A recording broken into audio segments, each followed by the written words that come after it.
What's up guys, welcome back to my channel Boxing. Sa pag-uusapan natin ang naging weigh-in ni WBO at The Ring Magazine Super Lightweight Champion Teofimo Lopez versus Jamaine Ortiz. So tumimbang si Lopez ng 139.6 pounds samantalang si Jamaine Ortiz ay tumimbang din ng 139.6 pounds. Parehas pasok sa 140 pounds limit ng Super Lightweight Division kaya naman tuloy na ang laban nila bukas. Nakataya ang WBO at The Ring Magazine Super Lightweight title ni Teofimo Lopez. Kung may panalo ni Lopez ang labang ito, magandang unification ito kay WBC Super Lightweight Champion Devin Haney. Parehas nilang nahawakan ang lahat ng titulo sa Lightweight Division.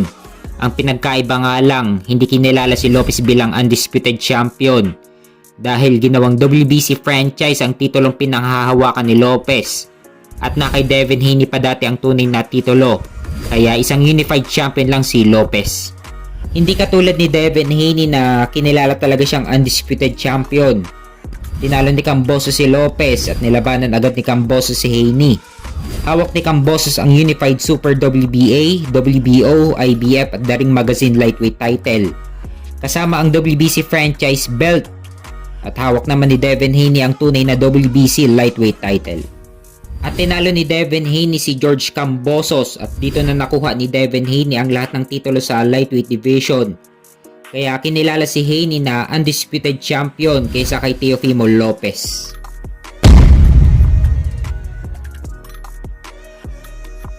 Sa kabilang banda naman, Unified WBO at IBF Middleweight Champion Johnny Bec Alim Canole bumanat kay undisputed Super Middleweight Champion Canelo Alvarez. Pahayag ni Johnny Bec na kung handa na daw si Canelo na labanan siya, andito lang daw si Johnny Bec, nakahandang lumaban. Pahayag ni Johnny Bec na madali lang niyang tatapusin si Canelo. So dito sa pahayag ni Johnny Bec na ina-knockout daw niya si Canelo, medyo malabo itong mangyari sa kalidad ni Canelo. Dahil matigas talaga ang panga ni Canelo. Sa lahat kasi ng naging laban niya, wala pang nakakapagpabagsak kay Canelo.